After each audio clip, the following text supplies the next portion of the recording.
Trade union ಅಧ್ಯಕ್ಷಗಳನ್ನೆಲ್ಲ ಸೇರಿಸಿದ್ವಿ. ಇಲ್ಲಿ ಕರೆದಿರ್ತಕ್ಕಂಥ ಉದ್ದೇಶ ಮೊನ್ನೆ ತಾನೇ ನಾವು ಈ ಮಿನಿಮಮ್ ವೇಜಸ್ ಪ್ರಿಲಿಮಿನರಿ ನೋಟಿಫಿಕೇಷನ್ನ ಜಾರಿ ಮಾಡಿದ್ದೇವೆ.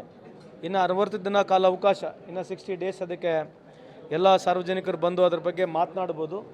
ಆ ವಿಷಯದ ಜೊತೆಗೆ ನಮ್ಮ ಇಲಾಖೆಯಿಂದ ಏನನ್ನ ತೊಂದರೆಗಳು ಇದೆಯಾ, ನಮ್ಮ ಇಲಾಖೆ ಮತ್ತು ಆ ಇಲಾಖೆಗಳನ್ನ ವಿಶೇಷವಾಗಿ ಇಂಡಸ್ಟ್ರಿ ಜೊತೆಗೆ ಇನ್ನು ಎಷ್ಟು ನೀಟಾಗಿ ನಾವು ಬಿಸ್ನೆಸ್ ಮಾಡ್ಬೋದು, ಫ್ರೀ ಬಿಸ್ನೆಸ್ ಹೆಂಗೆ ಮಾಡ್ಬೋದು, ಈಸ್ ಆಫ್ ಡೂಯಿಂಗ್ ಬಿಸ್ನೆಸ್ ಹೆಂಗೆ ಮಾಡ್ಬೋದು, ಅಥವಾ ನಮ್ಮ ಇಲಾಖೆಯಿಂದ ಯಾವುದನ್ನ ವಿಶೇಷವಾದಂಥ ತೊಂದರೆಗಳು ಅಥವಾ ನಮ್ಮ ಇಲಾಖೆಯಿಂದ ಯಾವುದೇ ರೀತಿ ಅವರಿಗೆ ಹ್ಯಾಂಪರ್ ಆಗ್ತಕ್ಕಂಥದ್ದು ಏನನ್ನ ಹೊಸ ಕಾನೂನುಗಳನ್ನ ಮಾಡಬೇಕಂತಕ್ಕಂಥದ್ದಕ್ಕೆ ಇದು ಸಂವಾದನ ಇದು ಒಂದು ಚರ್ಚೆ ಆಗಿರ್ತಕ್ಕಂಥದ್ದು. ಇದರಲ್ಲಿ ಭಾಳಷ್ಟು ಜನ ಪಾರ್ಟಿಸಿಪೇಟ್ ಮಾಡಿದ್ದಾರೆ. ಸುಮಾರು 250 ಜನ ಪಾರ್ಟಿಸಿಪೇಟ್ ಮಾಡಿದ್ದಾರೆ. ಭಾಳ ಅನುಕೂಲವಾದಂಥ ಚರ್ಚೆಗಳಾಗಿದ್ದಾವೆ. ಕೆಲವು ಸಜೆಷನ್ಸ್ಗಳು ಭಾಳ ನಮಗೆ ಅನುಕೂಲ ಆಗ್ತಕ್ಕಂಥದ್ದು, ನಮಗೆ ಸಾರ್ವಜನಿಕರಿಗೆ ಅವರಿಗೆ ಅನುಕೂಲ ಆಗ್ತಕ್ಕಂಥ ಸಜೆಷನ್ಸ್ಗಳು ಏನು ಕೊಟ್ಟಿದ್ದಾರೆ ಅದನ್ನು ಮುಂದೆ ಬರ್ತಾ ದಿನಗಳಲ್ಲಿ ಇಂಪ್ಲಿಮೆಂಟ್ ಮಾಡ್ತೀವಿ. ಅದಕ್ಕಾಗಿ ಕರೆದಿರ್ತಕ್ಕಂಥ ಸಭೆ ಇದು.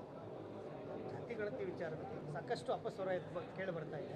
ಏನು ಸಮುದಾಯಗಳನ್ನು ವೀರಶೈವ ಲಿಂಗಾಯತರು ಒಕ್ಕಲಿಗ ಸಮುದಾಯ ಇವನ್ನೆಲ್ಲ ಕಡಿಮೆ ತೋರಿಸಲಾಗಿದೆ, ಅವೈಜ್ಞಾನಿಕ ವರದಿ ಇದು ಅನ್ನುವಂಥ ಚರ್ಚೆಗಳು ಜೋರಾಗಿ. ಒಂದು ಯಾವುದೇ ದೇಶದಲ್ಲಿ ನೀವು ಯಾರನ್ನ ಜಸ್ಟಿಫೈ ಮಾಡಬೇಕಾಗಿದೆ, ಪೊಲಿಟಿಕಲಿ ಜಸ್ಟಿಫೈ ಮಾಡಬೇಕಾಗಿದ್ರೆ ಒಂದು ಪೊಲಿಟಿಕಲ್ ಕಾಸ್ಟ್ ಸೆನ್ಸಸ್ ಬೇಕೇ ಬೇಕು.